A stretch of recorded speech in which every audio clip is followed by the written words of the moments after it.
Welcome to Spirit Switchboard. I am your host, Carrie Lynn Shellhorn, and you are joining me live on the United Public Radio Network and the UFO Paranormal Radio Network, 105.3 and 107.7 in beautiful New Orleans. Today, I'm really excited about the guest that we're having on today. I'm so grateful that she's taking the time and sharing her time and energy with us today. She is a good witch. She is a psychic medium. She is an author. She's a teacher. She's a mentor. She is a ray of sunshine and positivity. Please welcome to Spirit Switchboard, Patti Negri. Hey, that is so sweet. Thank you, Carolyn. Like, wow. It's true, though. Oh, thanks. You really do work from a place of positivity and looking at, shifting those energies and walking that talk. Thank you. Thank you. It is much funner to live that way. It truly is, because we create our reality, right? Why not create a good one? Exactly. And it does come back. How, our thoughts, words, deeds, and actions, and the level that we're working out of comes back at us. So, what do you want to create? And we're in constant co-creation. So. Yep. And I like that the world seems to be figuring that out. I mean, even following the silliness of social media and everything, it's like, some of it's a little out there, but basically I'm going, wow, like it's taking a turn for positivity. It's taking a turn for manifestation. It's taking people about taking their power back. And I couldn't be happier. Yeah. It's the left of center. I mean, like out there, it's yes, manifest it all. Yeah. And that's what we're needing. The world needs a little more compassion right now, for sure. Yes. We just have a few people popping in on the chat to say hello. Hi, Lorraine. Thank you for being here. Michelle. Happy Friday, Heather, to you too.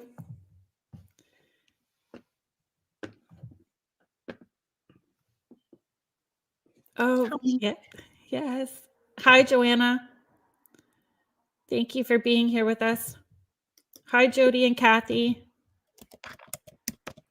Thanks for being here. Patti, one of the things that I wanted to start with, I had the same, no, I shouldn't say I had a same experience, but I had similar experience in being able to connect with the other side from a very young age. You dove right in doing seances way before I did, but that, you were very young.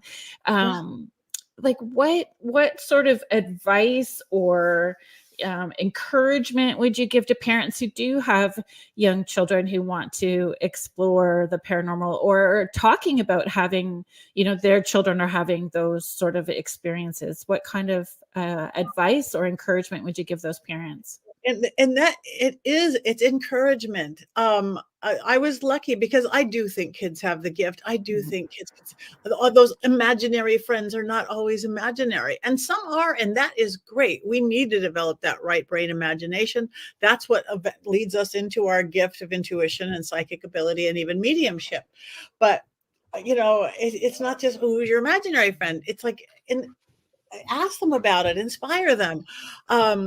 It just gets so taught out of us in our everything is so left brain logic.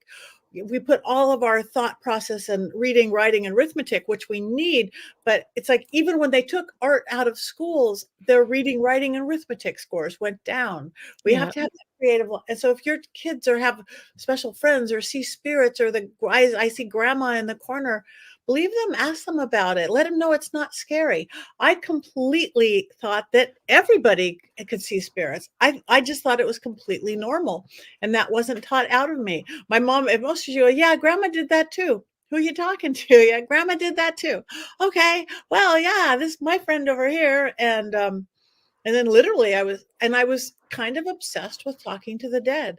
And it was never, ever in a dark or morbid way. Never. I mean, most spirits are good. I mean, most people are good. Most spirits are good. TV, and I'm a culprit because all that I do, nobody wants to go to where the happy ghosts are hanging from the chandelier because they got married there or they got an award there. You go to the prison, you go to the insane asylum. But as a rule, most people are good. Most spirits are good.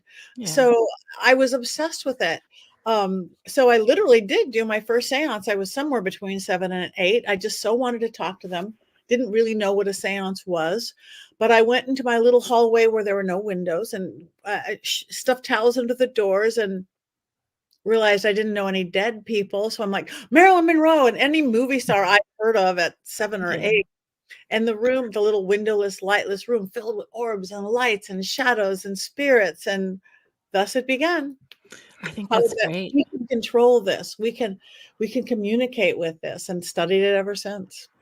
And I just want to touch on this really quickly too, that the celebrity spirits are really no different than somebody else's spirit. Like it makes no difference. No, I mean, no. from my own experience in doing that, like even clients, regardless of whoever they are in the station that they come from, it's all the same. Not the same stories. I mean, everybody's stories are individual, but the same stories of love is unconditional and forgiveness, and there it doesn't feel separated in any way. Does that make sense? Do you want to share, your perspective or experience about that? Yeah, completely. And celebrities, whether dead or living, are just the same. Same insecurity, same fear. Yeah. I mean, I work in the center of Hollywood. So my clientele is very much a celebrity clientele. And they're no different than you or me. No. I mean, maybe the world knows who they are, but honestly, they have the same issues, the same absolutely everything. So same in the spirit world. So They feel all the same feelings. they feel other. My funniest one that a spirit that got really mad. I think it was Charlton Heston. Because he came from a different day. I was doing a TV show, a reality show. It was actually a cooking reality show. And so the food was really the star, but I was doing a seance and they wanted to bring back Marilyn Monroe and Elvis Presley. Was that like Gordon Ramsay? It was way before I did Gordon Ramsay. Oh, yeah. MasterChef season 3, but this was before that. And for a girl who can't cook, but I'm a good witch. But this was a cooking show where they wanted to bring back Marilyn Monroe and Elvis, Frank Sinatra, and Charlton Heston. And so and then I made them use certain ingredients in the food in these celebrities' favorite food. But when Charlton Heston came in, he was so offended. And it took me a while to figure out why. He lived in a day where movie stars were movie stars. You didn't do TV.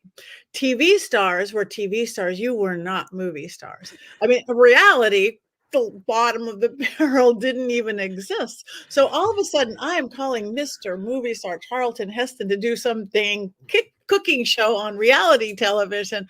He was not amused. It was hysterical. That's funny.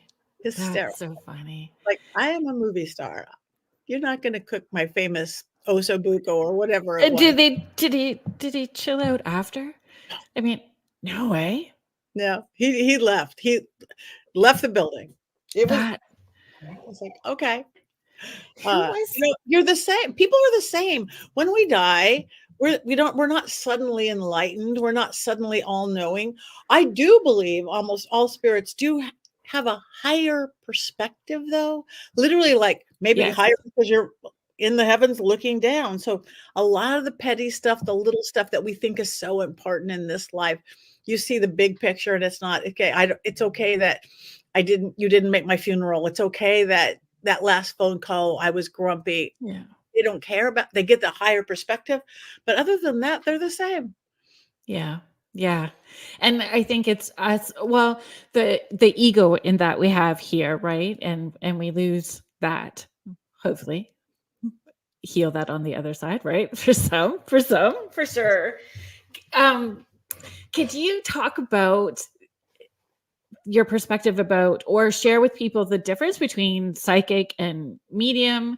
Can they be like, I know that I'm both, you're both, but not everyone understands that there is a difference between the two and how that information is felt and received and how we express it and process it. Yeah. So, again, I think all of us has in it varying degrees. Like everybody can take piano lessons and everybody can learn to play the piano. Not everybody is going to be a virtuoso at it, but I do believe it's in all of us. To be psychic, the way I understand it now, to means you can see past. You could see into past, present, future. You could see I don't say you're going to be married 3 times because my witch side over. There's a chance you could be married 3 times, but if you want to avoid the first 2, here's how. But Yeah. again, we see pathways. We see The power panties. Power panties. Power panties for everybody. I've been doing it for 20 years, literally with celebrities, and to launch it this past year, it's like everybody gets to have them now because they work.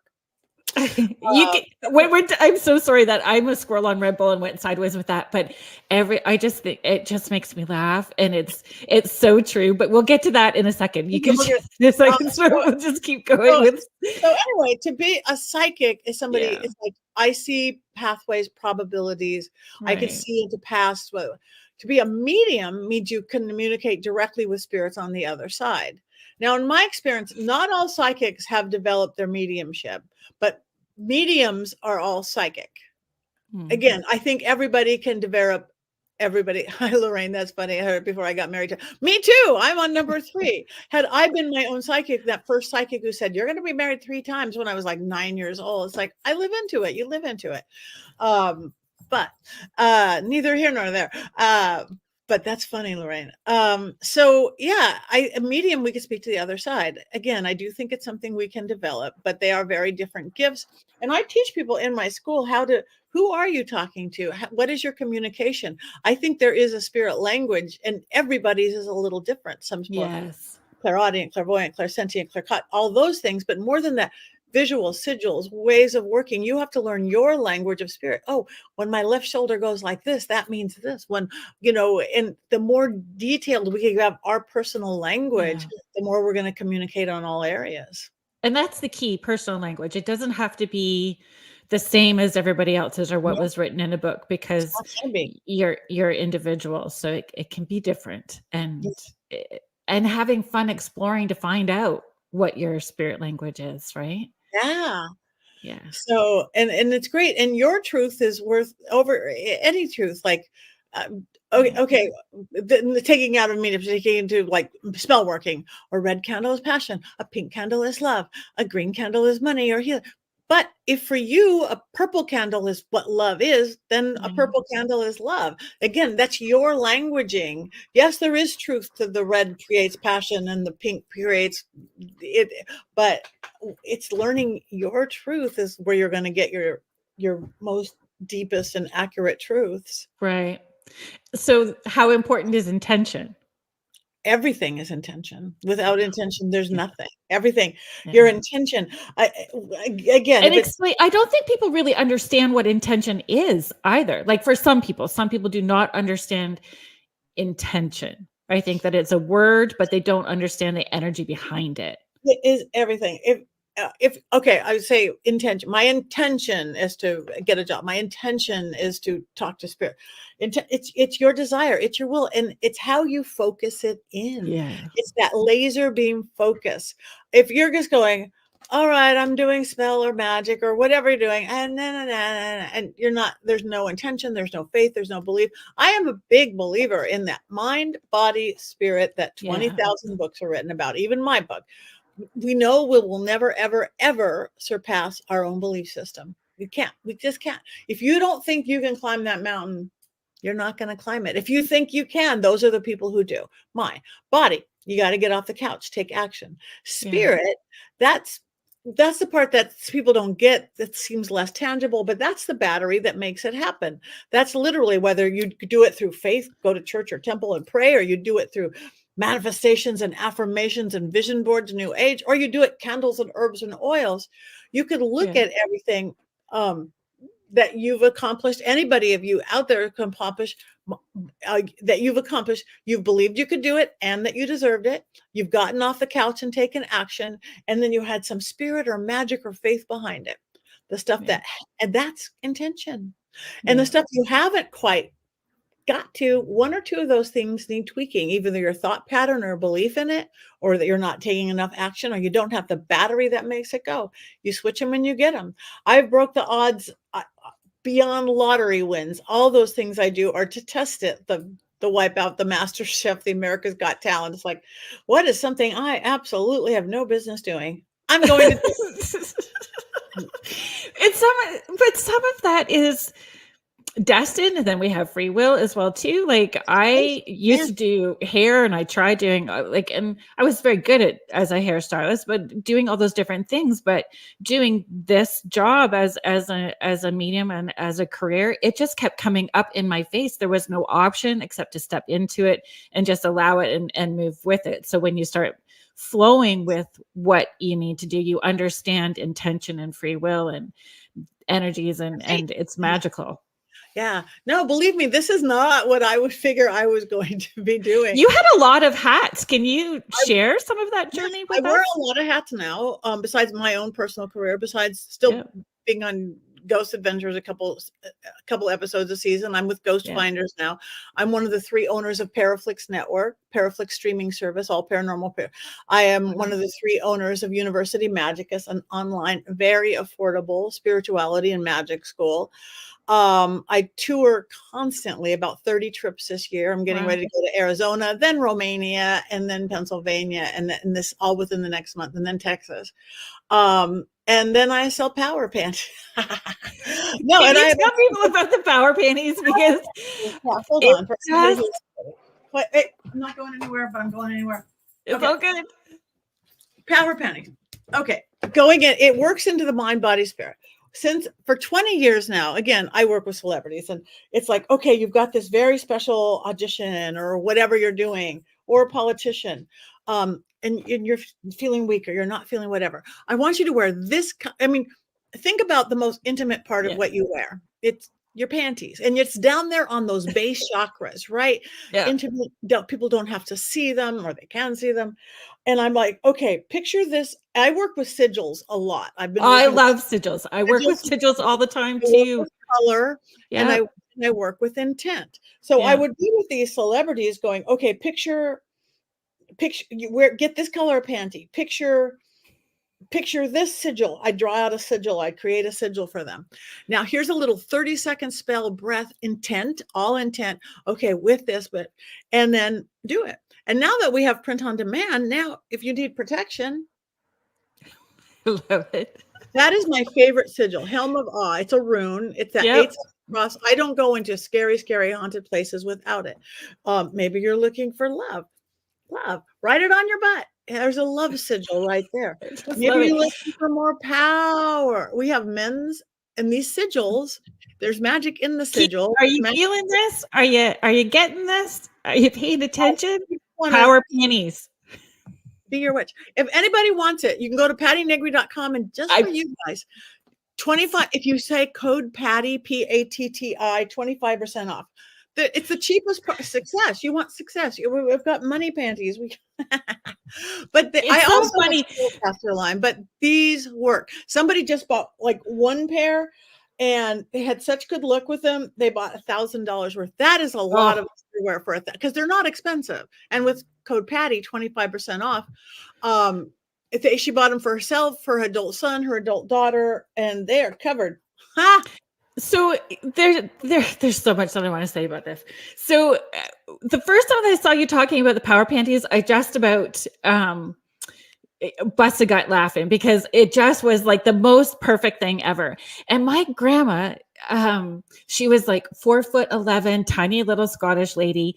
And she used to say all the time, if you were having a bad day, make sure that you had pretty panties on and you put lipstick on. And that's what she was always like, the pretty panties and the lipstick are going to shift your mood. So make sure. And so that was always ingrained. So when I had my daughter, she's 27 now, but it's always like the pretty panties. And I never thought about like putting the sigil on them or any of that. So pattinegri.com. Grab your code. Grab your panties. Grab the panties. And they have couples do it a lot. We have sexy ones, we have dragon ones, we have passion.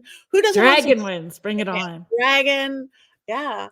That's fun. And I think, it's kind of a really fun way to introduce people to magic and intention as well too. And when you start explaining to people that magic is very natural and it's all around us all the time, and it gives, instead of being swirly in the Chihuahua brain, you're giving it a direct focus. You move that to the jar or the bowl or the cauldron or whatever vessel, the panties. Exactly. Give it a focus. And it works into that mind, body, spirit. Mind, okay, I'm putting on wealth across my backside. I'm seeing it. I'm the color. It all works. Mind, body, literally on your body, and the spirit is the magic that came with the panties and you put into it. It's the cheapest thing that you put on your body. It's cheaper than your pants and your blouse. That's great. Go Lorraine. She's adorable. Okay. She's actually directing a play that's opening tonight in Shelby. Lorraine, let's do a shout out for you really quick, because I'm really sorry I don't have it right in front of me to remember, but she's directing a play that's opening tonight. My friend Joni has a podcast with the Rift Nation called Astrology Meets True Crime. She's brilliant. She says I have to have some. She loves sigils. She wants Libra ones. She said get some Libra ones. I have not made astrology panties yet. I should. I'm a Libra too. Oh, that Selby. So it's in the theaters in Selby, and the play opens tonight. And I don't know, Lorraine, are there tickets left? If there aren't, if you do have tickets tonight, you get to meet the cast after, meet the cast after the show, which will be brilliant. Keith and yeah. Is that a Libra thing? Joni's saying with sparkles, sigil sparkly panties. We like sparkles. We do. We like sparkles. Yeah. Okay, folks, there are a few tickets left if you want to check it out. I know when I've had clients and I wanted to move them to something a little more magical, those visual cues are really helpful, and sigils seem to be such a nice introduction as well too, right? Encouraging people to open up, and if you use it, or if you don't use it, you lose it, your intuition, right? Yeah, so you got to use it. So Keith Ottersberg and Joni have a show on every second Monday on the Rift Nation. Keith, the Otter's Den, talking about astrology and what's happening in the United States on an astrological level. So you can check them out. I think it's on Mondays, and I think that Astrology Meets True Crime has moved to Wednesday evenings, if I've got that correct as well too. The book that you have, if people wanted to check that out and have more tips and tools, Old World Magic for the Modern World. Yes. Yeah, you can get it on Amazon, ebook or audiobook, $6, print $12. And it's super life hacks, easy life hacks to do. It's it's great to meditate for an hour, but I have 30 seconds to pull it together as a rule. So here's 30 seconds using elemental. You don't have to be a witch. You don't have to be a psychic. It's just love, kitchen, this, talking to dead people, just this simple little, you could read the whole thing in a night or two, but it's like a little handbook. I'm getting ready to write my next one on it. But yeah, I think it's brilliant. And I mean, everyone is so busy now that if it takes much time, nobody wants to do it. So those short, quick and easy, and it is anyway. And I think it's encouraging people to understand that it's like a 24/7 flow once you get there. Yeah, it is. And make it part of your life, not what you do. I do spellcrafting, or I do magic, or I manifest. It's like, make it your day-to-day. When you're brushing your teeth, have that be a magical thing. In your shower, flushing your toilet, it's a great big water cauldron you could release just with going to the bathroom. I mean, that's what the book is. That's brilliant. Yeah, that's magic. It is. Well, and that's what I say. Every moment should be magic. Yeah. Wake up like it's Christmas if you celebrate. Wake up with that sense of wonder every day. What's going to happen today? Yeah. Joni is saying love easy. Oh my God, she's such a Libra. Libra. We love our Libras. So The book on Amazon. You can get to from PattiNegri.com. You can get to my book on Amazon, but order it on Amazon, audio or print. It comes fast. I mean, I'm at a lot of places you could buy it. I'm going to be in Arizona next weekend at the Old Globe Paracon. Then I'm going to be in Romania. Then I'm going to be at Penhurst Paracon in May, and then Louisville, Dallas area in May, and then like 3 other places in June. But it's fastest just go to Amazon unless you want to come see me at these places. What are you doing in? Oh, I know what you're doing in Romania, but can you let other people know that what you're doing? I can. Come play. It's a witch and vampire magical tour of Romania with my best friend, Father Sebastian, King of the Vampire. So he hates me to say that. He's a good vampire. Like, I'm a good witch, nothing negative. I first met him years ago on Ghost Adventures, on an episode of Ghost Adventures, and we just hit it off as friends. When he passed out with Bela Lugosi's mirror. He was passed out with Bela Lugosi's mirror on the floor, passed out. And he offered to fang me. I'm like, well, you're cute and all that, but I'm married and I don't like vampires. I'm like, I like witches, but my idea of vampires, I don't like psychic vampires. I started reading his books. I'm like, oh, you're just exactly like me. It's elemental magic. It's a little bit ceremonial. What you embrace and drink in is life. And that's it. It's not about blood and all that. So what I say the biggest difference in vampire magic in our particular clan and magic is in my witchy world, our cloaks are made of organic cotton or Stevie Nicks lace. In my vampire world, they're black velvet with a red lining. That's the difference. It's sensuality. It's still sensuality, just presented differently. Yeah, exactly. It's magic and sensuality put differently. So we are doing, and we've got the big blessing of Dacre Stoker, who is just on my show, The Witching Hour, this week. If anybody, every place we're going, from Bram Castle into the real other Vlad's Castle into the Baku whatever forest. Are you going to the Baku forest? Yes, we are. I'm doing ritual there, magic there, positive. I will do all that. I can't wait to hear how that turns out. If we ever seen again. No, it's going to be fun. Yeah, no, I am insanely excited. And then we're coming back to do a little event in Paris. So, yeah. Because I know friends that have been there and said that energy is super intense when you're there, and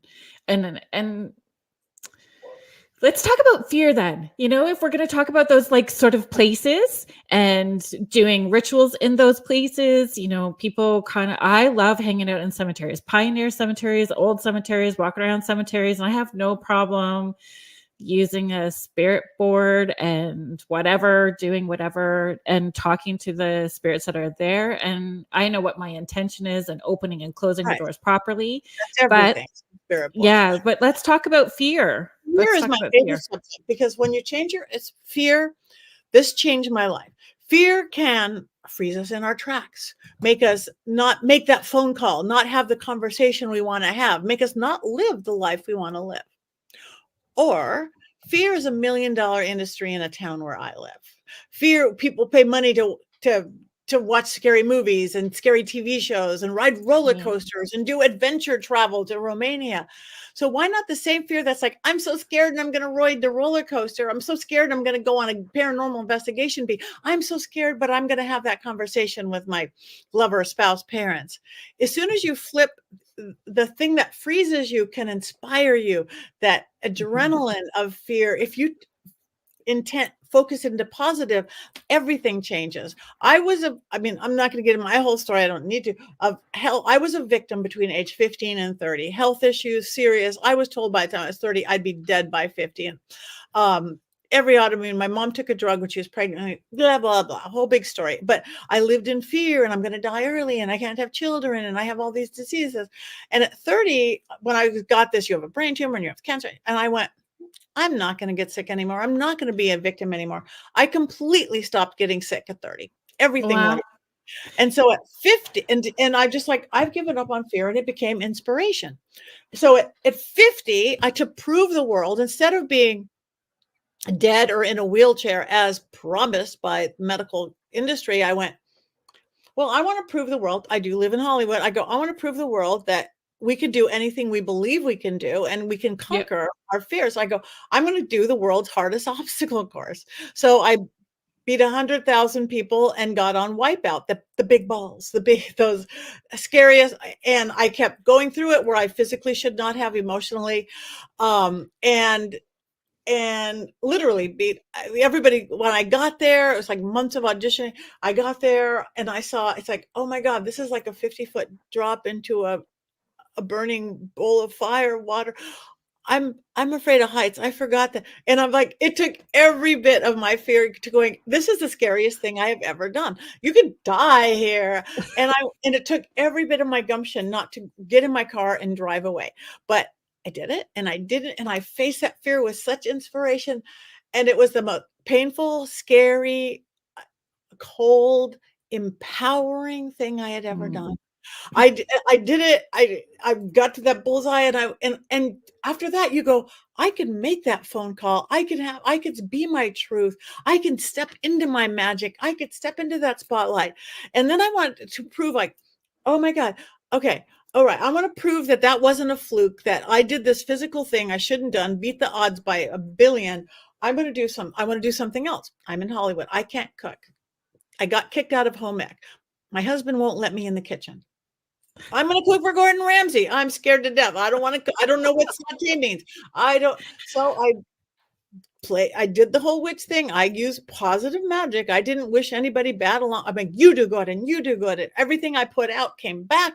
Next thing I know, I'm on MasterChef season 3 again, and weeks of sequester, and you're working, and I'm into the MasterChef kitchen going, what am I doing? This is scarier. This is scarier than WipeOut.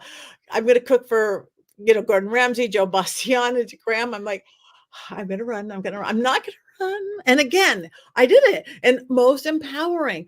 And again, just to prove it, I did it a third time going, okay, I know I'm talented. I'm multi-talented. I do a lot of things, but not any of those talents they have on America's Got Talent. I'm going to get on America's Got Talent. I want to intent and magic and manifestation. Next thing I know, I am rolling around on the floor, making a fool of myself with Howie Mandel on the Dolby Theater at AGT. And now there's not, I don't want somebody fear like pointing a gun at you. But again, if you face that fear with, I'm going to do it, is the person who's going to get out of it. So fear, as soon as you embrace fear as the best energy bump you're going to get, and you just direct it with intent, your word, Carolyn, you can do anything. You could beat the odds by hundreds of thousands, literally. Yeah. And people who do. It's inspiring. And it doesn't have to, when you're on the other side of it, you laugh about it. Like, holy cow, I just did this. I just did this. And that's part of it, right? Not letting go of perceived or projected expectations or judgments or value, worth, and just having an experience. Yeah. Yeah. And it's, so I don't know. I'm still scared of stairs that I can see through. That have no right. Or a lot of puppy dogs. I don't know. It's interesting. Maybe you had a past life like that or something. Or something. But again, embrace that fear, Carolyn. Embrace that fear. Oh, and every time you do them, it's just gonna feel so good. There's a video somewhere. Everybody will go looking for it now. I went to David Oman's house. Oh yeah, my neighbor. Yeah. So went up his stairs where you can see through him. It's out with the glass walls over the canyon. Oh my gosh, my hands are sweaty just talking about it. His dogs and his cats and his. Oh my gosh, he loves his animals. So I'm holding his pants. I had just met him that day, and I'm holding the back of his pants right at his belt and his shirt, like this, going, oh my God, David. Oh my God, David. Oh my God. Walk slower. Stop. Because he was like guiding me up and down the stairs, and he had a big sweaty handprint on the back of his shirt by the time we were done. But I did it. But I was like, I was drama. I was drama through the whole thing. Yeah, that is a weird see-through staircase with glass walls in the canyon. That's Hysterical. And the compass, like if you stand at the top of his stairs, a compass doesn't even find a true north. It just spins in a circle. So you feel, Really? I didn't even know yes. all the times I Oh, was yeah. there. You stand at the top and it's a woo-woo feel. It's a woo-woo feel. That, yes. For sure. And I love that story, that, or all of the stories that you share. And that's part of it too, is that you feel okay when you're on the other side of it, about being transparent, about and authentic about who you are, and you let go of this is just what it is. And Yeah, I am scared. And I'm going to do it anyway. I again, yeah. remember to embrace fear as energy, and don't take yourself too seriously. This is it. And that was what I've noticed with you is that you bring that sense, again, the ray of positivity. So finding that sense of humor. And I think that comes with, some of the things that we have to do are really heavy. Yeah, they are. And so having that balance with humor and creativity is so important. Yeah, and with people at their most vulnerable, we work with Mm. people. So, yes, and it's serious and it's heavy, but we have to balance everything, in life, and yeah. How do you what fuels your spirit?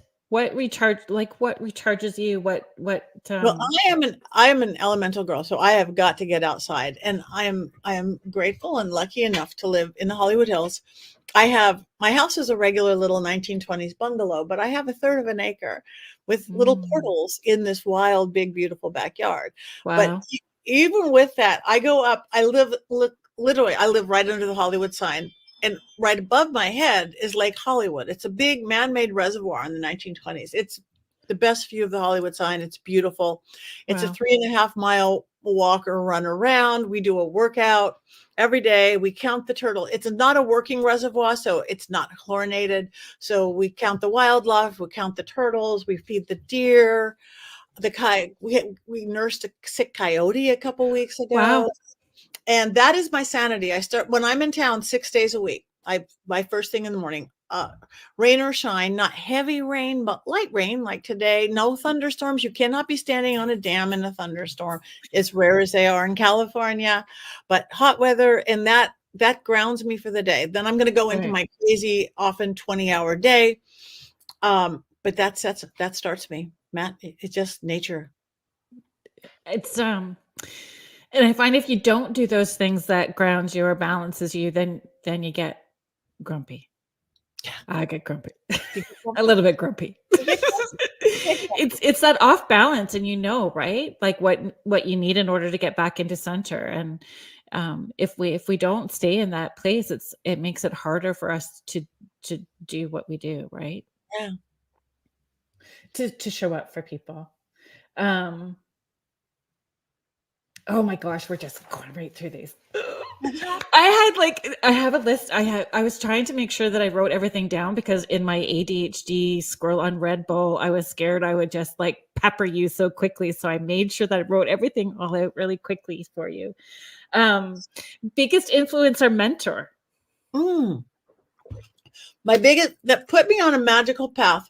Well, I must say my mom, because she said you could do anything you believe you can do. Oh, that's And beautiful. and I didn't have any kind of a religious upbringing. So when I was 13, I became a seeker. I'm going to Christian church. I'm going to Jewish temple. I'm going to Buddhist. I just everything.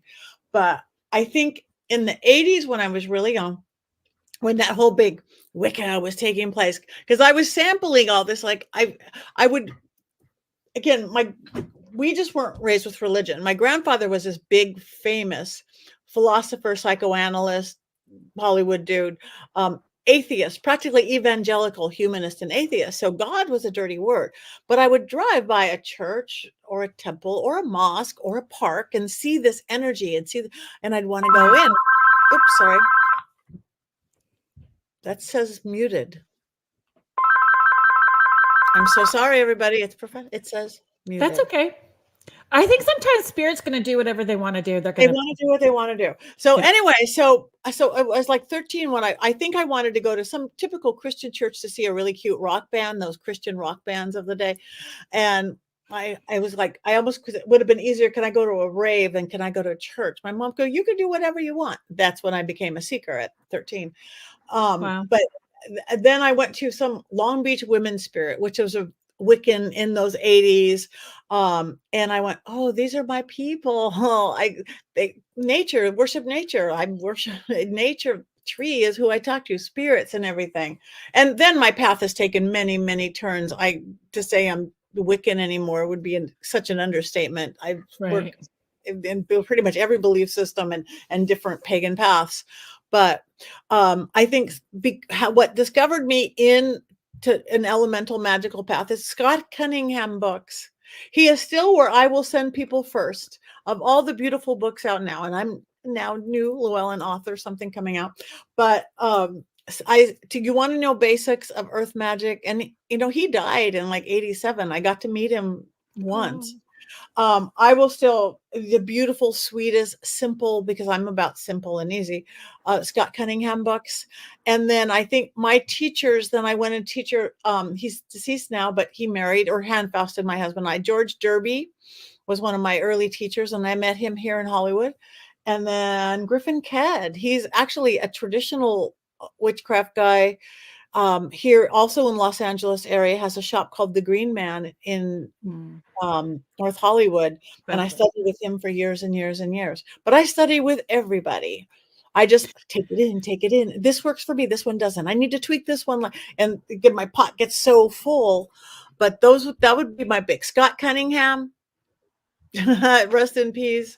George and Derby, rest in peace, and Griffin Ked, and then so and many people along the way.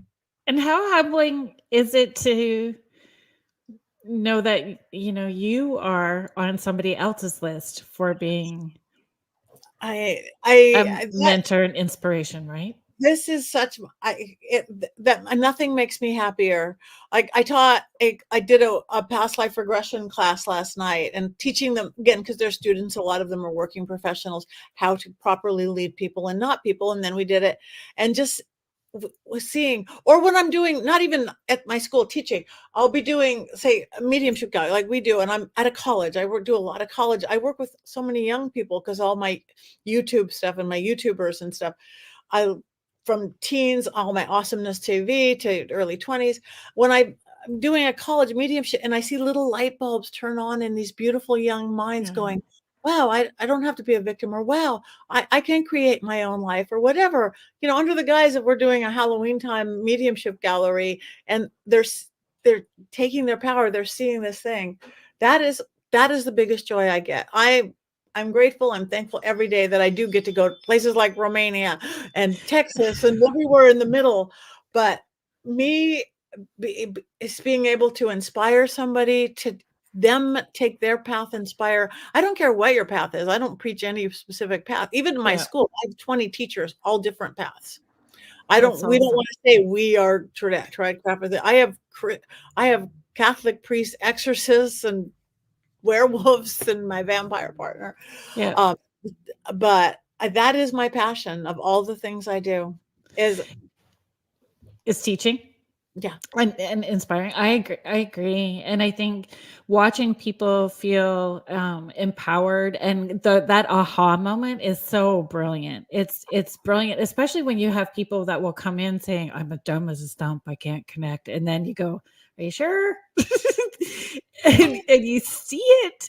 It's powerful. So Kim Sage is also a brilliant medium as well too. She does live events. Is it a full podcast, Kim? I just want to make sure that we're doing this and doing a shout out for you properly. I know that you do them on Facebook, so you can pop up your information on here for me too, please. But thank you for joining us as well. And I appreciate, and I'm so grateful to you that you really advocate that there's not one path, that explore. And because how do you know what's going to resonate for you if you don't explore every day is a learning day. Every day is a learning day. Like So, we should and still be growing. every belief system has such beautiful truths. And somebody's like, if you say, go get to my house to your house, who's to say there's only one way? You could drive, you could fly, you could walk, you could, it's like there's somebody doesn't drive, Yeah. it's like, who's to say there's one way? And if you take it down, because again, I study religion, I study philosophy, if you take it down to the universal truths, they're all the same, just the names have been changed. Yeah. And then man messes it up along the way. But if you go to the core of almost any faith and belief system, it's the same universal truths. You could see where Christianity changed things in the 1500s and 1600s and all along the way.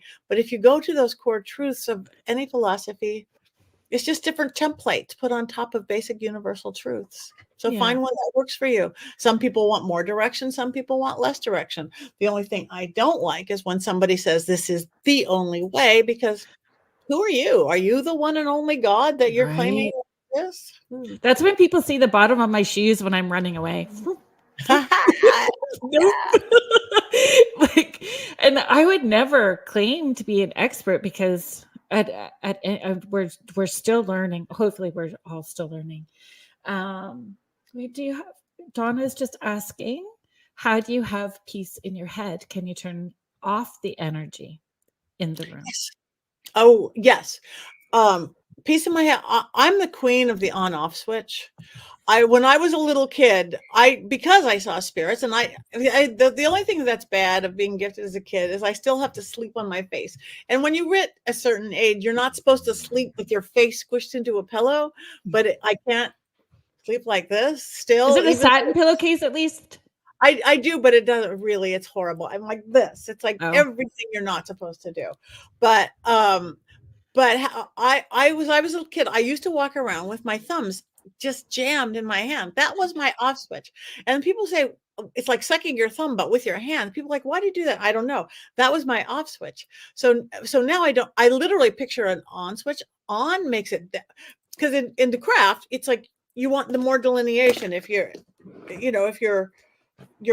broom is on this side, here's the liminal world, whatever the regular mundane world. Here is the world of magic, where magic happens, and the more delineation between them two, the better. So when I on switch, whoa, I can talk to the world, I can see the world, I can see, and you turn off mundane world, I can go to the grocery store and not turn into Long Island medium. I don't want your mother wants to talk to you. It's like, no, that's not my business. Ethically, I'm not going to go. I'm just here to buy my bucket and my oranges. Yes, exactly. That's it. That's all I want. So on off switch is what I'm, again, I will do that for 1 second, go, I'm off, I'm on, and that's it. I just intention is everything. And then it takes a little practice sometimes.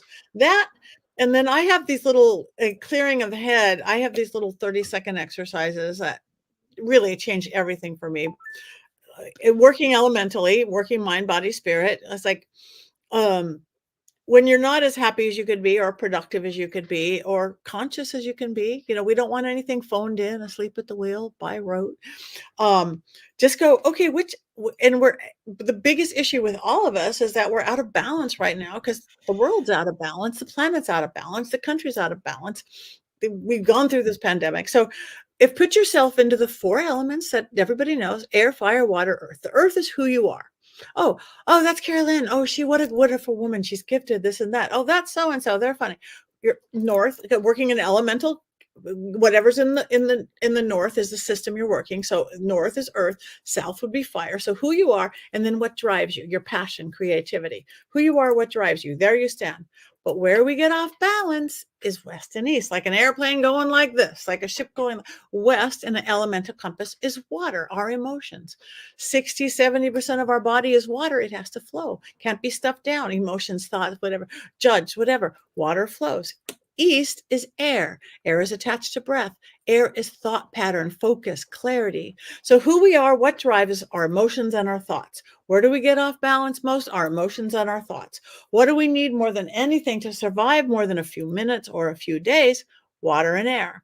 So if you take that mind, body, spirit thing of create it, and we know that water How good is okay, so say you're not happy, but you're upset. You got in a fight with somebody or somebody flipped you off. That's your emotions is off balance too much. Whether you're screaming on the outside or holding it inside, whatever it is, that's your water element is off balance. What you need is water, running water. It's like an aspirin for a headache. Think how good you feel after every shower you've ever taken, right? You just Yeah. feel better. Running water is like an aspirin for a headache. So, but you can't jump in a shower, but you could always find running water, a sink, a bathroom, a drinking fountain, a hose, pouring a little bottle of water on your hand with that Yeah. with this intent, whether you're talking to your emotion or God or gods or the element of water itself, with this 30 seconds, you release it healthily. Then you could deal with it. Say it's not your emotions. So say you're chatty head, you can't think, which we all get, whether it's hormonal, I can't focus. Most of it because none of us are breathing well. We went through 2 years of wearing masks, and now we're always in a hurry. So we're shallow breathing, short breathing, and that causes chatty brain, foggy brain focus. So what you need to do is breathe. And if you want to do it in 30 seconds, add some sound magic. I do a lot of hecka work, sound. Every sound we make, every vowel, every consonant has an effect on us, but vowels clear the head, period. Think about it. Every vowel, almost every sacred word is a vowel. Amen. Om. Native American, hey, East Indian, The scales. Do, re, mi, fa, sol, la, ti, do. So again, okay, I can't think. I'm foggy. I have to go on this great spirit switchboard show. I need to think straight. Okay. Set your intention, whether again, whoever you're talking to, your mind, your brain waves, God, gods, aliens, with this 30 seconds of deep breathing, 30 seconds of vowels. I need to pull in the focus and clarity of the air element. Ah, or om, or E-I-E-I-O with your kid within 30 seconds. The chatter stops, fog lifts, clarity comes in. Those two are game changers. I've seen people get off depression med with run my hands underwater because it's emotions, breathe because it's my thought pattern and focus. If you're not grounded, if you're grounded, because a lot of us gifted people, especially, leave our body all the time, right? Not feeling grounded. And you can't hug a tree, which I highly recommend. Grab anything wood, grab your crystal. A pencil still has the spirit of that tree. Anything wood, a granite countertop. Hold on to it, 30 seconds, breathe. You will be grounded with the right intent. Yeah. And it's brilliant. Fire, it's great. And for fire, if you need fire, in too little fire, you're lethargic, you're tired, you're uninspired. Too much fire in that moment, you're agitated, you're angry, you're all this, and you need to balance it out either way. And you can't dance around a bonfire, which is my first choice, but you can't do that. The hecka, just the sound to balance out your fire either direction is Z. Zzz. Like literally ask a nature, what does a bee sound like, John? That's that lightning strike. It's the breath of a dragon. So okay, I have a hot date with my honey, I'm not feeling it, or I'm so agitated, or whatever. Okay, whether you're talking to Peleg volcano or the breath of a dragon or the Holy Spirit of Christianity, whatever, or the element of fire itself, with this 30 seconds of deep breathing, 30 seconds of Z, I need to pull and balance out the fire. Zzz. 30 seconds is a long time, but if you need to sit down, but within 30 seconds, you will balance it out and have the fire, creativity, inspiration, passion that you need. We have it all on this little planet. We are, as of now, we work with deity, we work with stuff, but we are earthly beings right now, maybe half earthly and half otherworldly. Yeah. But if we work into these elements, we've got it all right here. Agreed. I when I'm doing the really big events, public messages and all that sort of stuff, I always have a wet cloth on a table close beside me so that I can rinse my hands off as I'm working, because it helps clear quickly. It helps me stay focused, move things around the way. And I'm teasing when I say it, but I say, like, dead folks feel like sticky little children. They start to build up after a while. I need to clean it off, and just then I've got room for more. Exactly. That's adorable. I've also been known to I have this huge singing bowl, which is awful that I don't use it as a singing bowl, but I'll fill it with water and Epsom salts or crystal salts with a few crystals in it and put it underneath my desk if I know that sessions feel like they might be heavy that day. And I'm like, we're just going to stay grounded while we're working at the same time. Dipping my feet in the, it's true. And it's amazing. And again, I think early man knew that. We knew, but we were so much closer to the land. We were lived on the land. But Yeah. so many people I give like those little easy nothing techniques to, they go, They're wow, brilliant. I always do go wash my hands when I'm feeling Yeah. it's like our body knows to want to Well, do that. exactly. Our body does intuit, and our spirit will move our body if we pay attention to those little intuitive nudges, and make it be okay for you. It doesn't have to be the same as anybody else's. Grant Yeah. Evans, who's been a guest on the show as well too, and you can check out twice actually those archive shows on SoundCloud. He's part of a paranormal investigative team here in Ontario, Canada, called TOPS. He's saying, hi, you two wonderful people. Happy to listen in today. Thanks for being here, Grant. Deborah Hackett-Jones has also been on the show as well, too. She's a medical intuitive here in Ontario. So she's popping in to say hello. And her show is also in the archives on SoundCloud, too, if you guys want to check out her 2 segments, actually. Deb also gave a tip on her segment for grounding really quickly and taking a metal spoon and scooping the instep of your foot really quickly. Oh, that's good. I don't know that one. I like that. Yeah. And I've had a few people comment that have tried doing it as well too. Jackie is just asking, are a lot of those ideas or things that you've put in your book using the elements? That's what I said. That 30-second to fix anything is in it. I call it 30 seconds to fix anything. Yeah, that is what the whole book is. Simple little hacks like that. Easy, free, fast, effective. Yeah. And people are more inclined to do it if it's going to be quick and easy.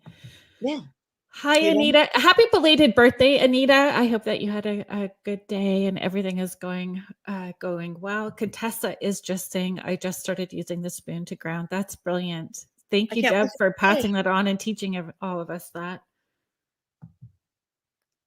If you guys are just tuning in, you are listening to Spirit Switchboard. I am your host, Carrie Lynn Shellhorn, and you are listening to us live on the United Public Radio Network and the UFO Paranormal Radio Network, 105.3 and 107.7, New Orleans. And our guest today is celebrity psychic medium and good witch, Patti Negri. Thanks for being here, Patti.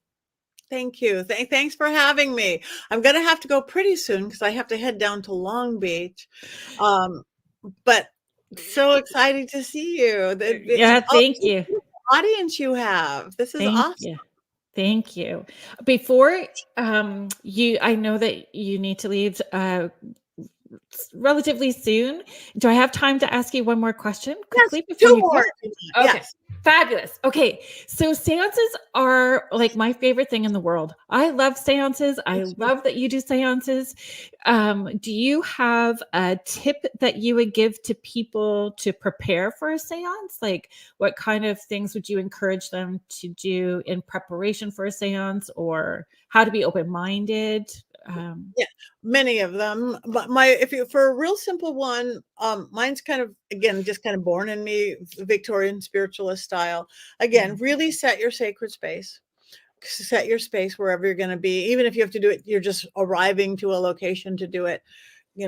Set that space and clear it and open however works within your belief system, whoever's running it, the medium, or if you guys are just a bunch of friends doing it, set your intent, who and what you're going to bring in. It is all intent, and you don't just let anybody in. Even if you're working with a Ouija or a spirit board, you don't go anybody out there. Really? Do you let anybody in your house? Maybe just high vibration spirits with real messages, spirits, attached to me and my family and friends that are here. But my best thing for seances, again, I really do lift the veil elementally. So everybody gets to be a psychic. Everybody's set up. I'm sure many people do it like that. I'm sure I want to experience one of yours because I could see how magical you are. Thank you.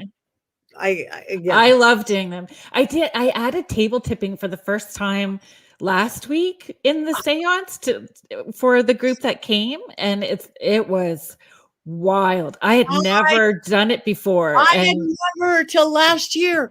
Oh my God. I was at Vulture City. Oh my God. It's what I was at. It is wild. It is wild. I was at Vulture City and I always do a seance there and this haunted thing. And they were advertising. All of a sudden I saw the advertising and table tipping by Patti Negri. I'm like, what? I don't table tip. My dining room table weighs like 400 pounds. And so I called Tim Shaw. I don't know if anybody knows him, but Yeah, he's a he's beautiful medium. He grew up in Lilydale. Again, the whole spiritualist thing. I'm like, Tim, I have to know how to, I don't know. This is what is it? And he's like, okay. And he taught me in like 5 seconds flat about the ectoplasm and how to pull. And like, we had those tables rocking all over. And again, I don't even think I've done it since, but I loved it. it's fun energy. And I think, I don't know if it's, did you laugh at first? Did you like go, and then yeah. laugh? As I wondered if the energy of how we're responding also helps move it, like it's just, they get excited too. Yeah, I think so. And it's like, this is fun. And I get it because it's not scary. It's whatever. Yeah. So I even stepped away and I had keep new people coming in, and Yes. 4 people at table, and we just had it Yeah. flying. It's, I yeah, did I this.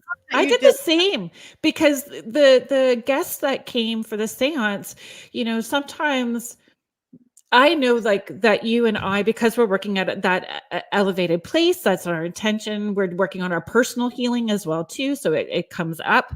But I stepped away and allowed them to have their experience, and it was still doing what it needed to do. I know, it's so great.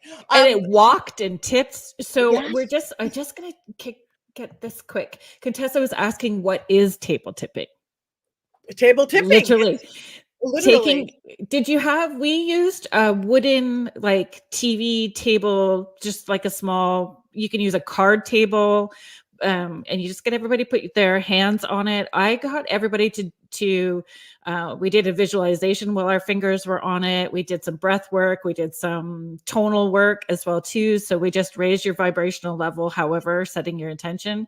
And then we asked for them to rap. And I got a video of it actually, where the table was moving back and forth, and we asked for a knock, and you can hear it. They said it felt almost like vibrationally, but not there. Like it felt weird. Yeah, no, it's a great, and literally it's table tipping. I think my biggest thing for seance, which I've been doing naturally, and then I learned later that it was a spiritualist thing, is for everybody at the seance who's willing, you don't have to, is to have sugar before the seance and salt after to ground. It's a Victorian thing. Like they would used to serve like cookies and sherry or tea, whatever. But I really think the scientific behind it is it's blood sugar. So it raises your blood sugar, so all your senses are better. Because I want everybody to see the spirit. So I will have, whether I'm handing them a cookie or whatever. That's interesting. Salt to ground, and I will pass out. Here's a pretzel. Here's a potato chip, because it brings you down. Because it does bring you down. Or touch iron. I will pass a little one of those little cauldrons, but iron, or if you have a lodestone. But so we get sweets before and salt after. It really brings it up and shuts it down. So that's when I first started doing the Victorian seances from home. I set it up kind of like a high tea, and then it shifted after, but I never thought about doing the salt after. But personally, I'm always like, if I need a handful of chips or some French fries to pull me down quick, then I was okay with that. But I never thought about making sure the guests did too. Yeah. So I'm very sorry. Anybody who's came to my seances, I apologize now, and I'm learning. Thank you, Patti. I learn every day. I'm going to go scrape my foot with a big spoon. I think this is great. Yeah. I hope there's never a day I don't learn something. Oh yeah. And feeling okay to say that we're learning, right? Like, Grant is saying, very cool. Thank you for sharing your tips. And I just want to come back to Anita really quickly. I'm glad to tell you that I'm cancer free. Oh, Anita, that's fabulous. Thank you for sharing that. I'm happy to hear that.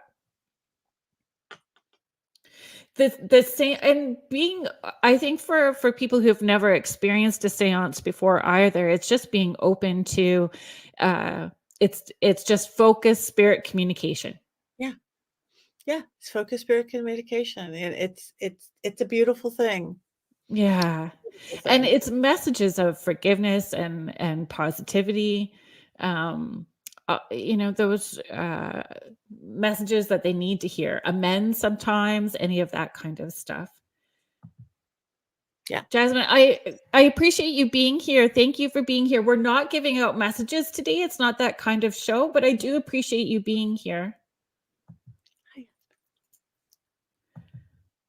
Jennifer. Yeah, Jennifer's been to one of the seances here before. And I like that. Oh, you know who I wanted to share with you really quickly too, because I have a few minutes with you. I had Rick Schreck on the show. He made the huge Ouija board that was, and That we yeah. in the middle of, yeah, with Tim Shaw. Actually, we did Yes. at Michigan Paracon a couple of years ago, not last year, I think the year before. We Yeah. were in the middle of the whole of the world's largest pledge. And it was so silly. He made But it fun. awesome. Yeah, he made it. And did you try? He's got a hearse with a pull out spirit board at the Oh, I back as haven't well got too. that one yet. No. Maybe I'll have it this year somewhere. Yeah, it's just fun, right? Like, and I think that I would encourage people to be open-minded that way. Don't see it as something that needs to be scary, but when you're setting your intention that it's coming from the highest source of love and good, it's in the highest interest, most amount of healing for everyone, opening it in the right way and then having fun. Yeah. And then have fun. Again, you're going to get sweet messages and great messages. The only time I've ever gotten in trouble or had people get in trouble, and I've gotten in trouble, is when somebody got disrespectful. Mm. That's the thing, that disrespectful to spirits, disrespectful to people, disrespectful to the ritual of what you were doing. Could You you share the spontaneous combustion My fire story? story? Yeah. That's wild. Oh, yeah. Not that, I mean, we're trying to not preach fear. So remember that this is a This fluky thing. is a fluky thing, and it has the best happy ending. So, okay, I live in, like I said, in the Hollywood Hills. It's an old, my house is 1920. It's the first movie enclave built in Hollywood in the 20s. And there's this other house, and it's a combination of little like writers' bungalows like mine, and then the movie star houses, the little ones. It's a beautiful mix. But there's this one movie star house. It was built by Charlie Chaplin for one of his many lovers. This one was for I'm blanking out on her name. It'll come to me in a second. She was a movie star too. So it was a total party house, party. And when there is a lot of drug and alcohol, it could bring in some dark stuff. So for years, it was a party house. It looks practically like it was built by masons, sacred geometry everywhere, round spiral staircase, 12 windows here. Just literally, there is a compass drawn in the floor on the entry, leaded glass, everything. It's beautiful and spooky. So it was a party house, 20s, 30s, 40s, 50s. Then the Rolling Stones manager bought it, and it was the Rolling Stones stayed there, Mamas and Papas, Graham Parsons. So it was a creative, probably party house. And then they moved out, and then the person who rented the real life sex doll moved in, and the house by then was getting too scary for him. Moved out. And then my neighbor, Marilyn Manson, moved in and lived there for 7 years. Good neighbor, actually, but it actually got too spooky for him.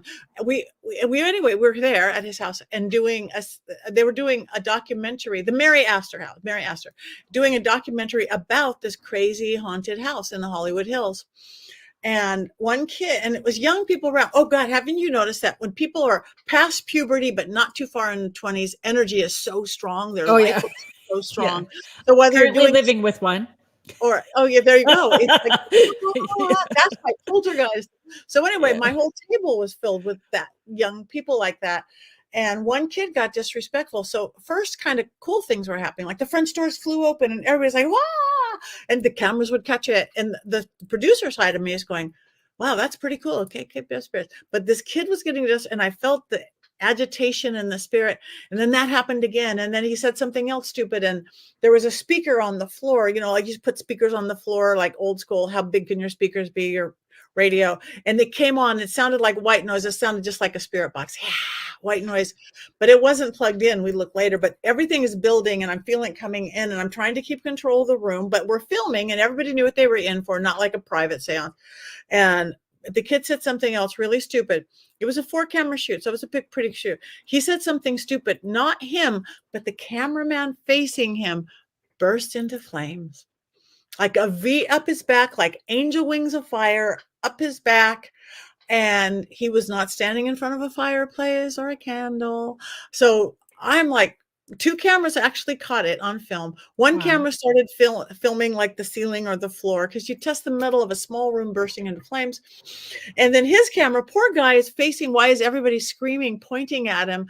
And cool witch medium Patti becomes medic Patti, of which I am. I'm EMT1 certified.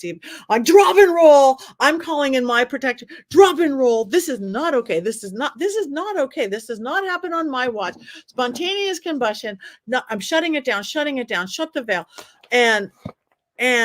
But the cameraman, who was a super skeptic and not believer, he's like, I'm okay. His shirt burnt off him like it was synthetic, but it was a heavy cotton. It should not have went poof like that. And I'm looking at the blistering on his back. I'm like, no, this is not okay. We can't. I've never shut down a filming or a seance. He goes, no, I'm okay. I'm intrigued. I'm a skeptic. This is like Spinal Tap. I'm like, so I talked to the spirit and I'm like, and it wasn't demonic. I think demons get way too much Oh, credit. I agree. Oh, 99% is like, you're just a cranky ass ghost. Yes, A cranky I agree. human who turned into a cranky ghost. And it was the Bully. ghost. Big in life, big in death. We were a Hollywood ghost, and it was like, I'm gonna burst you into flames, honey. And so anyway, so we did continue, and more crazy stuff happened. Insane glasses flying across the room. Did try to push the cameraman off the cliff by the house. I had to make him a little mojo bag, but how it turns into it, and we finished it. And again, I set up wards and protectors, but the cameraman, 3 weeks later, he goes, Patti, he sent me a picture. Look at my back. And it totally looked like he had went and got a tattoo of a dragon on the small of his back. Open mouth, sharp teeth, winged head into the shape of a serpent. And that is the exact energy I called in to shut down the seance. I was going to ask. I work dragon magic. It's crossroads magic. Dragons can fly from heaven to earth. They live at the crossroads. This is what I shut down. I'm looking at his back. I'm like, oh my God, you have a tramp stamp of a dragon. That is about the coolest thing I'd ever seen. And he thought so too. So he actually he wrote a script. He wrote a movie with Stephen Norrington, the guy who wrote The League of Extraordinary Gentlemen and the Blade vampire series. They haven't done it yet. I hope somebody like Margot Robbie play. Yeah. But anyway, they haven't. But it's about basically a TV psychic who does every TV show, and then a portal opens. It's called The Portal, and then all hell breaks loose, and it becomes the kind I like, the funny, scary horror film.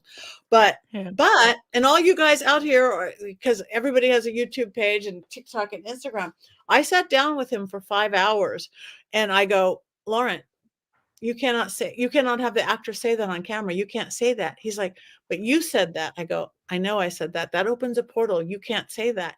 You don't want to be one of those cursed horror films, do you? It happens all the time. Do you think spirit energy, good or bad, knows the difference of an actor reciting lines off a page and somebody really conjuring? They don't. That's why so many horror films, and that's why more and more films are using consultants now. Like I do consult.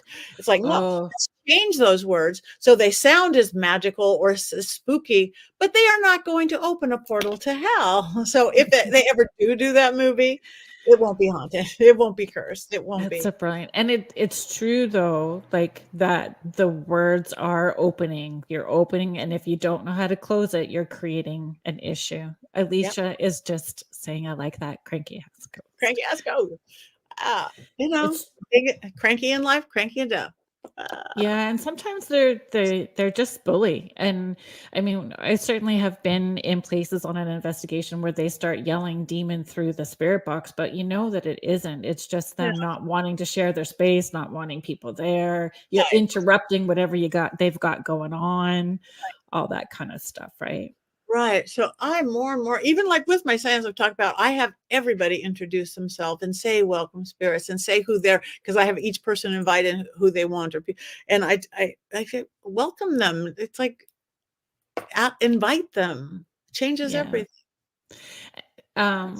Do do you have a heavy Victorian focus with it, or Not as much as influence? I guess influence is I probably a think better it word. is, and I think it just came naturally. I do Me recite a too. few Victorian thing I open Me too. elementally, air and fire, water. Yeah. I recite this little, "There is a place where we all go where ne'er the frost and cold and I say the same thing. remember beauty night, and those who hate forget their spite. We gather round these gentle beings. We We call you now ask you to now bless." to bless I our ring a meeting. bell Victorian Me style, too. open Yeah. the so yeah, so I guess I do have a very big Victorian influence. Yeah, I love it, and it feels right, and I think for me Right. too, when I was starting to do the seances and doing that prayer as well too at the beginning, to me, every time I do a seance, I'm honoring all of those mediums before me, whether they're related or not. They're part of my history and path, and I want to make sure that I'm including them Yeah. in what I'm doing today and asking them to help from the other side as well, right? Yep, yep, that's the way to do it. So, that is so cool that you do that. I love it. I love Yeah, it. I think that prayers was actually in a spiritualist magazine from 1902. Really? Yeah. I searched it I've been doing it like 20, 30 years. So I it took me a long I translated it from something, from something, from something. Now, because I teach it in my school, because it's so sweet, it's nice. It So is. it's like you say nice things about everything. Yeah, So that and those who hate forget their spite. That's the yeah, part, that line, I because love that line. yeah, gather around these gentle beings, and that's we're setting it up. I love Um, that you do that. Yay. Contessa, I'm not actually sure. I don't know if there's a name to it. Do you know if there's a No, name to it? no. I've never found a name Me neither. either. I think it's just a little chanty saying, prayer, whatever you wanna call it. Yeah. I live in Guelph, Ontario, and in Kitchener, Waterloo area a few years ago, they did a whole um, uh, installment about seances Wow. and trance channeling, and it was beautiful. And they had come and asked me if I would do a seance for them before they opened, just to see what it would be like. And then they used that prayer in their installment. They wrote it out and used it in their Oh, that's beautiful. installment. Yeah. At least it's just saying great switchboard. Thank you very much. And you're welcome.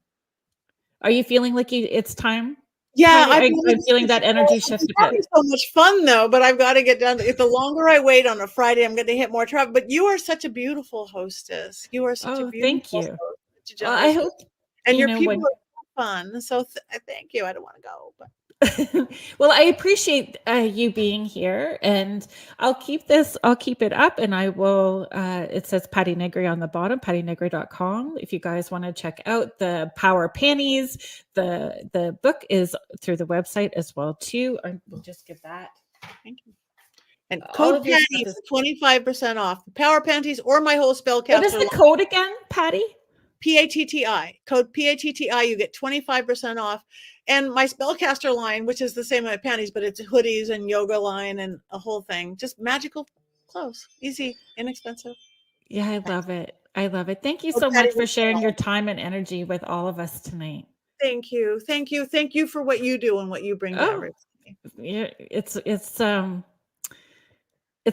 my pleasure. It's not often that like our passion gets to be our profession, I know. and how blessed and humbling it is.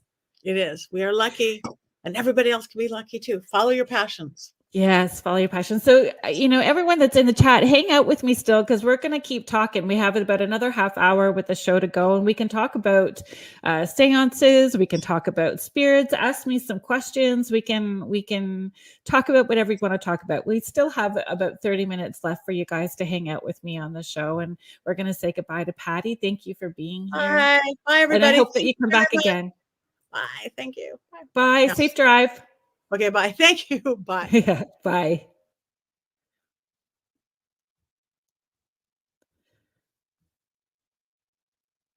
Oh my gosh, that was brilliant. I love talking about seances. Have you guys, I know that Jennifer, you're here and you have been to one of the seances. Have you just been to one? I think you've been to one.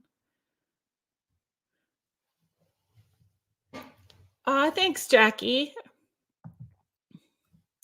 I'm loving the guests that we have on the show, and you know, some of the guests that are in the chat as well too. Oh, you know what, Joni, I'm just realizing that I never even um you know, mentioned that you were on the show as well too, and all that, like, it was recent as well too, you were on. So that episode where we talked about true crime and astrology is on SoundCloud as well too, for you guys to listen to on the archive if you wanted to go check it out. Just one. Um, I think that I have a few. I know that they're sold out right now. I do have a few. And I know that um I was doing the seances a little bit. Joni's episode, Jennifer's just saying, Joni, yours was so interesting. I agree. That segment was really good.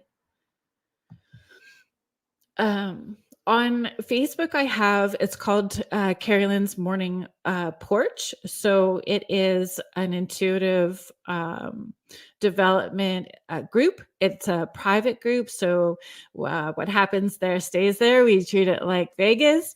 I've really been dropping the ball a wee bit about posting the intuitive practices, but I try to get on there to post the intuitive practices on full moons. I do some energetic cord cutting with everybody, practice or a meditation, and just try to hold a space, a safe space for people to explore their intuition. So I know that I was doing the seances there quite a bit. And we had a clip of my daughter and I doing the seance with the spirit board, and someone's dad came through saying hi, and the people that were listening to the live seance caught it. We didn't even hear it in the moment when we were using the board, but the people watching heard this voice, male voice, as he was spelling his name. So he was started spelling out his name,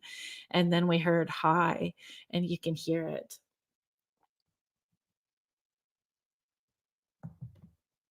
Yeah, Sandy, do you remember that? It was crazy. I have a clip somewhere I'll have to show you. And I pulled a picture out that I'll be able to show you right now. Um, I'll put it up on social media after the show. Jody McGrath is just saying, so chocolate to start and chips to end the seances from now on. I'm not going to say no. We have an in with Purdy's. So Taryn is all about the seances as well too. But you know, when I started the Victorian seances, which is a number of years ago, almost 10, I guess. I've been doing the Victorian seances just small from my home.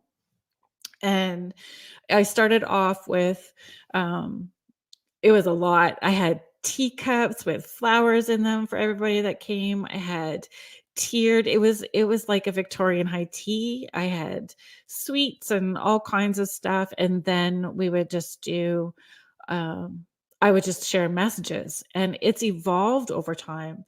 Like it evolved over time.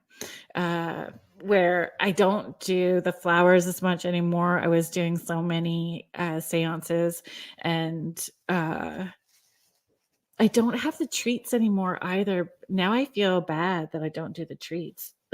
I don't have the chocolate. Now we're going to have to do chocolate again. And it's giving me permission because I'm all about the chocolate. Sorry, guys. I'm on the tail. It's allergy season, I guess. It's because it's not, I don't have a cold. And I think too, the way that the seances have evolved for me, I'm really enjoying as well too. It's not just channeled messages. Where I'm working, I feel like the people that are coming for the seances now are having their own experiences interacting with spirits. I use some paranormal investigative equipment. And like I said, we tried the table tipping last time. and it was brilliant. We did the winners of the 12 Days of Giving. If you follow me on Facebook, every year at Christmas time, I do this thing called the 12 Days of Giving. And I organized with a group here in Guelph called Guelph Urbex, who has also been on the show as well too. So you can check out Jacqueline Goldman's segment on SoundCloud. So she does this thing called haunted pub crawls, and I gave I organized to do a private event with her, and I put up a couple of spots for people to win through the 12 Days of Giving. And so Jody, my friend Jody McGrath, who has also been on the show, we do these investigation of pioneer cemeteries. So she did a segment with me talking about the pioneer cemetery investigations that we've done. So some friends and family, my sister, we did the table tipping before we went downtown just for them to try, and it was a lot of fun. It's a whole other way. It's hard to even explain, but it will rock back and forth like yeses or nos, or it will start to walk. Like you can make it walk away from the wall as well too.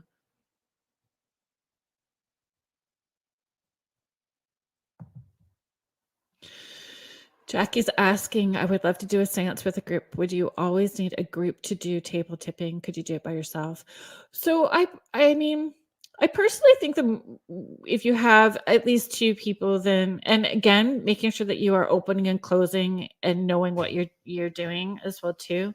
It builds the energy up. I haven't tried doing it on my own. I don't know. I suppose you could, but when you have more than one person, you're building that energy up, and it's hard. It's like they get excited as well too. Like it was spinning in circles, and we were having a hard time keeping up. And like I said, I stepped away, and so people could have their own experience. And I did film it, but I will ask the people that participated if they will give me permission to share the video, because I do have the video of it spinning, and then you can hear the knock that happened.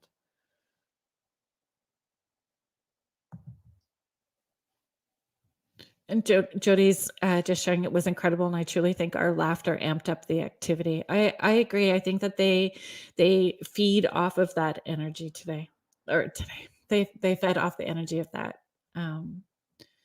seance. Jennifer saying, I was blown away with the spirit board. I'm so thankful to have been a part of that. Well, I was glad that you came for the seance. And the spirit board, it's interesting. I find I try to have lots of different things available. Like I'll channel and I'll do automatic writing in the seance as well too. I give everyone the opportunity if they want to try the Estes method, which is using the blindfold noise canceling headphones and the SB11. Everyone can try doing that as well too if they want to have that experience. And adding the table tipping, I feel, I don't know, I've had some growth. Like I kind of felt like I needed to do things the same because everybody was expecting that. And I know that I need to be okay to try new things and introduce new things in the seances for people as well too. And it's good to grow and try new things, right? How did you start doing them? Did you do research? Did someone teach you the opening, closing? Okay. Thank you for asking that, Contessa. So I did a lot of research on my own, and it's interesting because not everybody wants to share information. It's not always so kumbaya in the community, which it makes me sad. That makes me sad. So what I did was as much deep diving as I could, and I picked what resonated for me, and then trial and error as well too. Like it took me a while before I found the prayer, that poem, which how exciting was that Patti does the same one. Uh, it feels good. So knowing that even just with my intention when I'm doing a regular session, I wanted some of that to come through with the seance. And I also wanted it to be teaching moments. So, making sure people understood how they can put their intention into the seance, opening up protection and then shutting down as well too. So some of that was stuff I was already teaching through intuitive development and mediumship development. And then as far as the process of the seance and what we did, it just was trial and error and always shifting and moving. And the original poke, I guess, to get me going with the seances was a book that I read called The Witch of Lime Street, which was about oh no, I can't believe I'm forgetting her name, but it is a medium that almost won the the Scientific Americana contest that Harry Houdini and Sir Arthur Conan Doyle. There was other scientists. They were judging this contest to see if there was any mediums that could actually prove that they were legit. It was really early when spiritualism was taking off, and Houdini wanted to connect with his mom. He was out to prove that mediums were charlatans. He was hosting a lot of seances, and his very public battle with this medium who was actually Canadian, and she married a Boston doctor and had moved into the States. It was a very public battle that they had anyway. So I read this book about her seances, and they actually got kind of raunchy, to be honest. they were kind of raunchy. At one point she was naked and letting people check all her lady bits out to make sure she didn't have anything there. And I know at one point I think he had nailed her hair down. Houdini created like a box, a speaking box for her to be inside to try to catch her being a charlatan. That book just, I don't know, that was really the inspiration of the book for me to start doing the seances from home and see what happens with them and where it goes. Hi, Lauren. Thank you for being here. Alicia, I'm not sure if the prayer is written anywhere or not.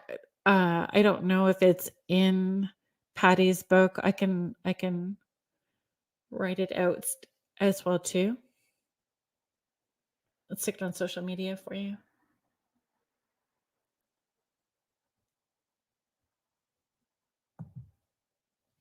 Yeah, it's fun, right? That the prayer is the same as Patti.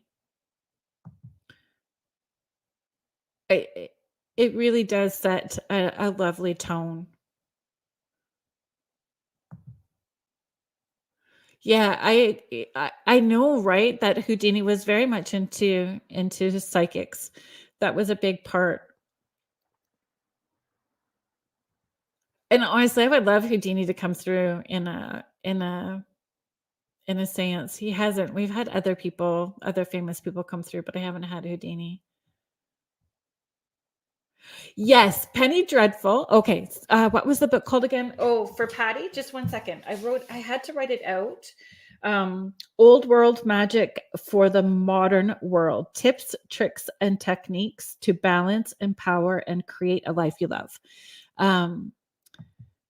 Michelle Plummer. Penny Dreadful also, like at the same time Penny Dreadful was out, for some reason Penny Dreadful popped in my head.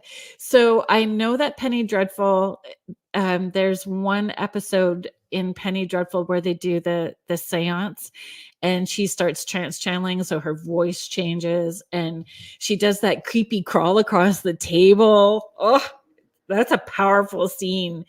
And again, fear, right? It's very fear based, and it makes it all moody and everything else. And I wouldn't say that any of the seances that I've done are scary or moody that way. The ones in home, anyway, the ones at home.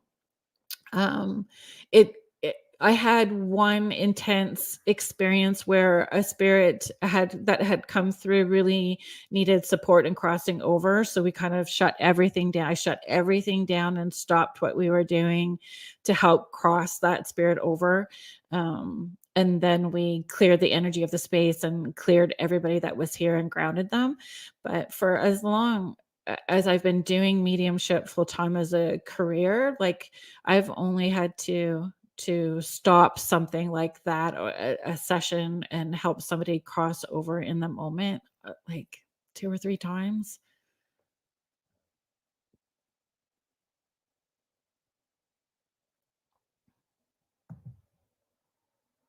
I don't think he did.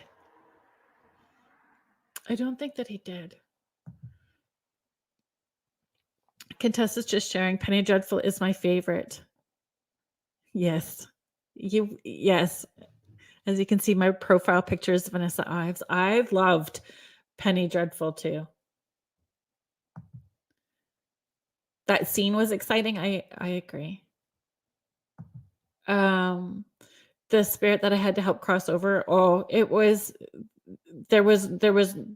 not necessary to say that it needed help. Just the way that things were happening in the space, equipment was going off, how she was in my face. And I actually was in the Estes method at the time, and so I had the blindfold on. When I do the Estes method, it's pretty intense for me. It starts to feel like I'm pulling out of my body. It's a very sensory thing that happens. And that spirit in particular had got up in my face and was yelling. And then I said, as I was starting to take the headphones off, I was knocking the headphones off, and she had run behind me and around the table, and we had the tripwire on the floor. And as I was saying, she's running behind me. She's running around the table. The lights were going off, and everyone could see that she was running around the table. And that's when I stopped. But that activity started before then. Like, it started before the seance. So it already felt sort of electric in the space.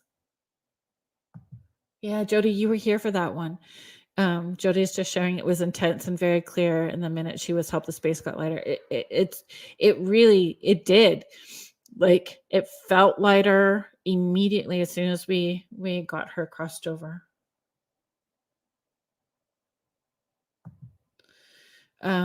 Tanya is just asking, how do you know if a loved one has not crossed over?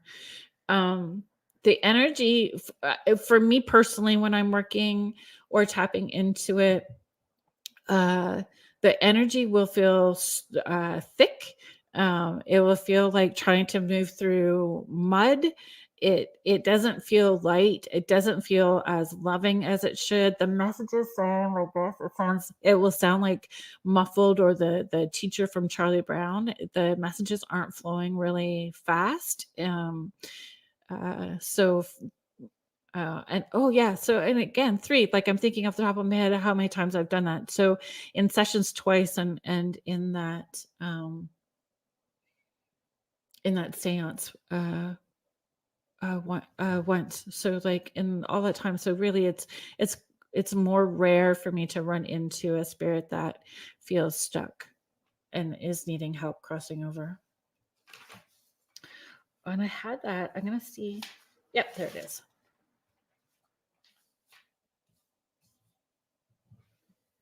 I don't know if you guys hopefully you'll be able to see it. You can tell me if you're able to see what I see. Maybe not. Might have to post it. I think. No. I don't know if you can really tell.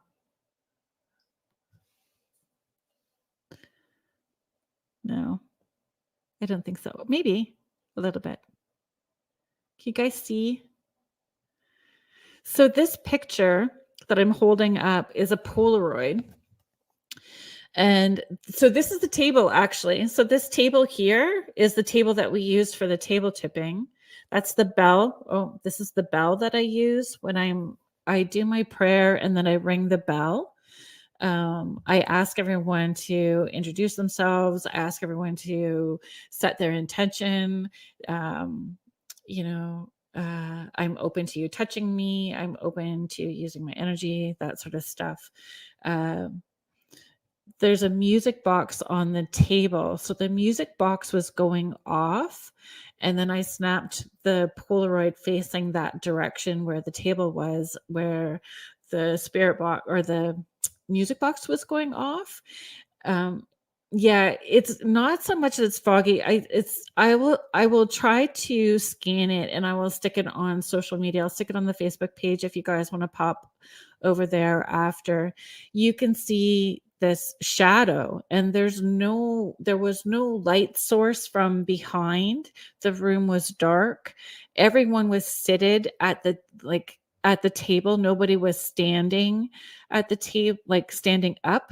And again, there was no light source. And you see a full shadow, like shoulders and a head, that's in front of the folding table where the bell is. And you can see through that shadow to the spirit box and the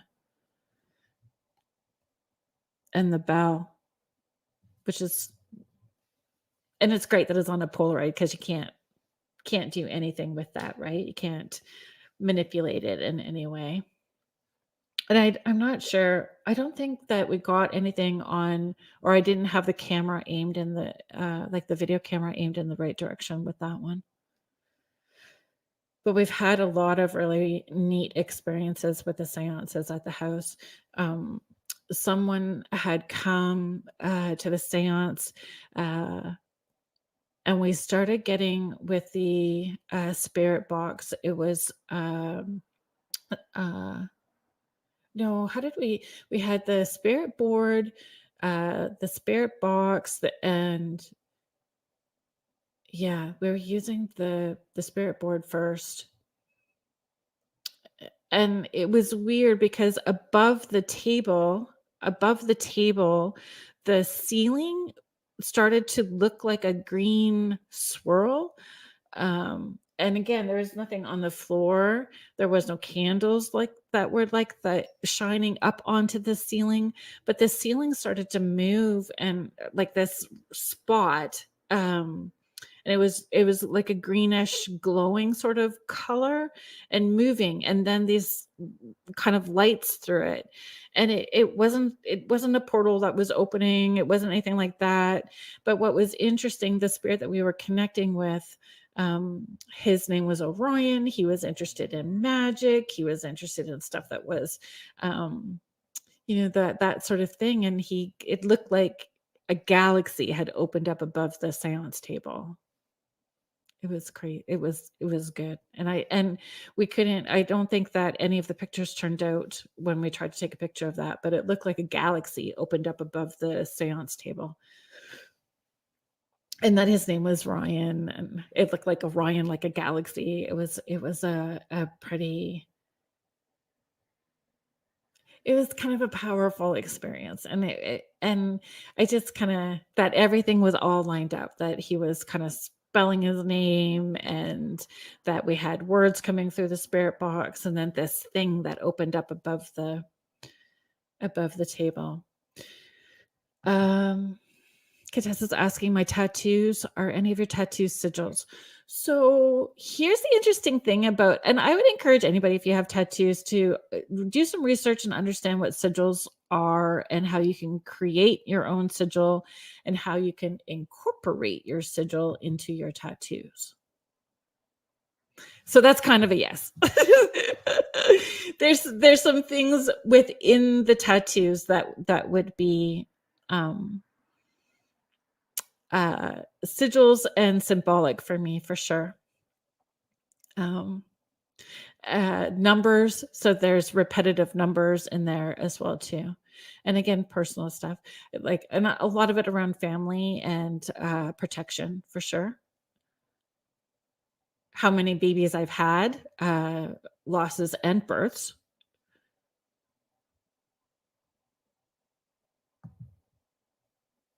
I love sigils too.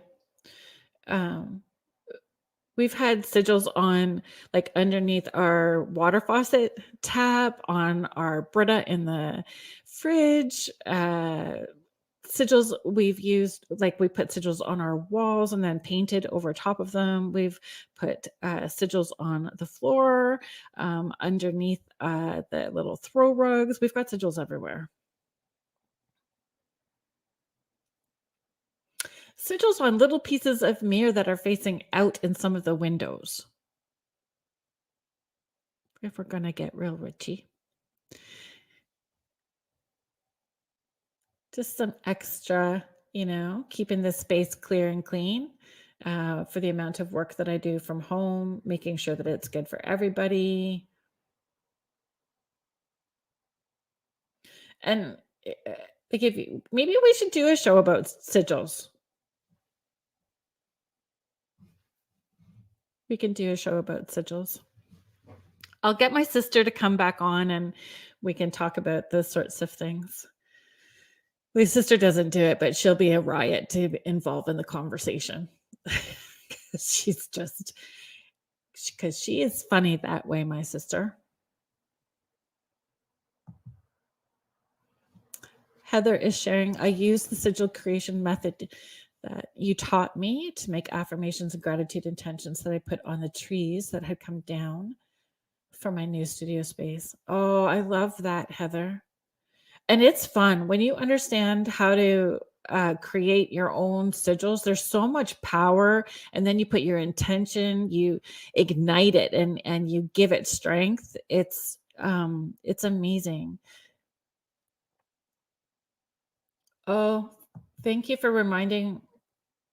Jackie is just sharing. If you are part of the porch group on Facebook, I did, all of the old videos are there. I did a video about how to do the pendulums. I've done videos on how to use a pendulum properly.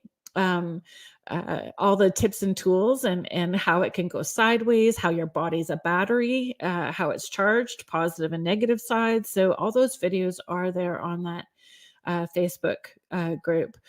And anybody is welcome to the group. I just encourage people, go with the intention, if you're joining the group, that you are there,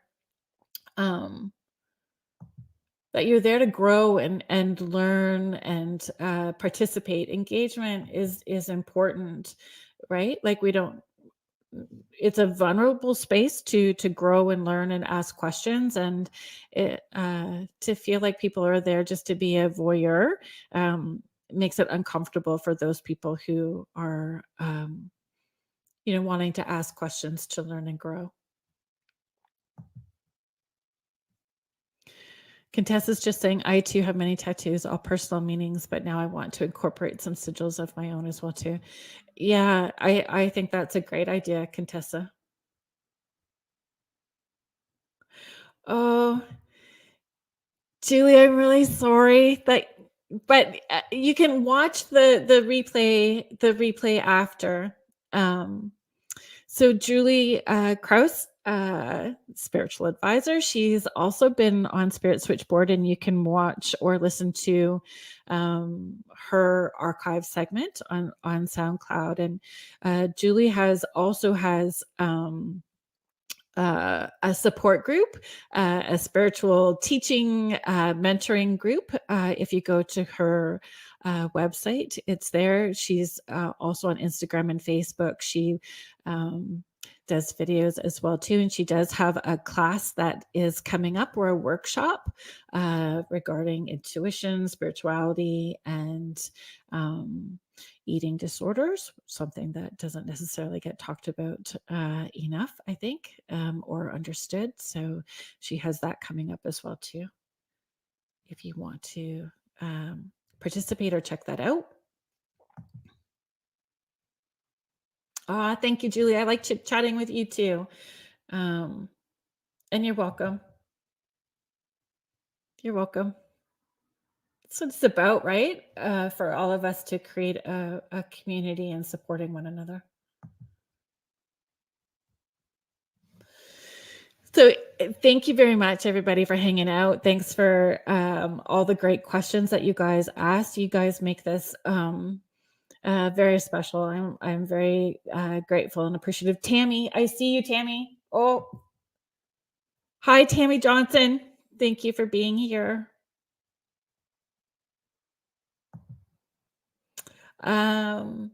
So I have in the past, and I think that I needed to take Contessa's just asking, would you ever consider doing a live event online? And I will be completely honest. I was doing like Tuesday talks. I would share messages every once in a while. And then there was just so much about like in June of last year, I really did have a not good uh, time with the amount of people that were creating fake profiles, pretending to be me, people coming in during the chat, after the chat was done, trying to scam people. It was awful trying to stay on top of it, and it was just tossing my anxiety to a not good place. So I had to step away from doing a lot of that. um, I think doing a live event online, I would have to do it through like Google Meet or Zoom and have it controlled where that stuff can't happen.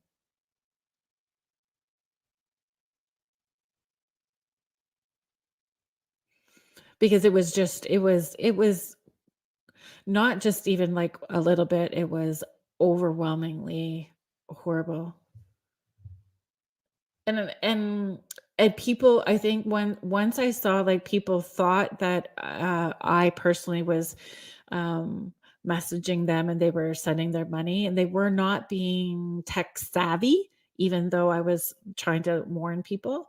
Once I saw people were losing money, then I really felt responsible. And I know that I'm not responsible. And I know that it wasn't my fault, but I still feel bad for them. So that's sort of when I changed things. Joanna is sharing that's a shame because I love the Tuesday talks. I did too, and it's been there's an inkling of maybe switching it up. Somebody suggested that I do coffee with Carrie Lynn, and so maybe we'll do morning coffee, and I'm just trying to get that. And there's a bunch of things kind of coming in the works.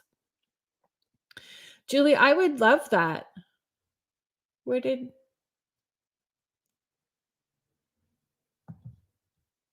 Julie is saying we should pair up sometime and do one online. I think I would love to do that. I think that would be a lot of fun.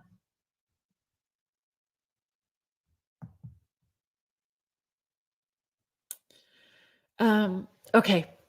Thank you so much, everybody, for hanging out with me. Thank you to the wonderful UPRN, the United Public Radio Network, and the UFO Paranormal Radio Network, 105.3 and 107.7 FM in New Orleans. Next week on the show, I have fellow UPRN host. He is sensitive, paranormal investigator Sean Kelly. His show is Into the Night. It is on Sunday evenings and Tuesday evenings. He is going to be coming on and having a chit chat with me. So I hope you guys join us next week in the chat and bring all your questions for Sean as well too. And if you hang out a little bit longer on the UPRN network, the UFO Paranormal Radio Network, Jeffrey Pritchett, so sorry, Jeffrey. Jeffrey Pritchett is on next with Church of Mavis, and that's a great show. So remember, all of the shows are on the archives through SoundCloud. You can find them there. And thank you so much, everybody. Thanks for being here, and we'll see you again next week.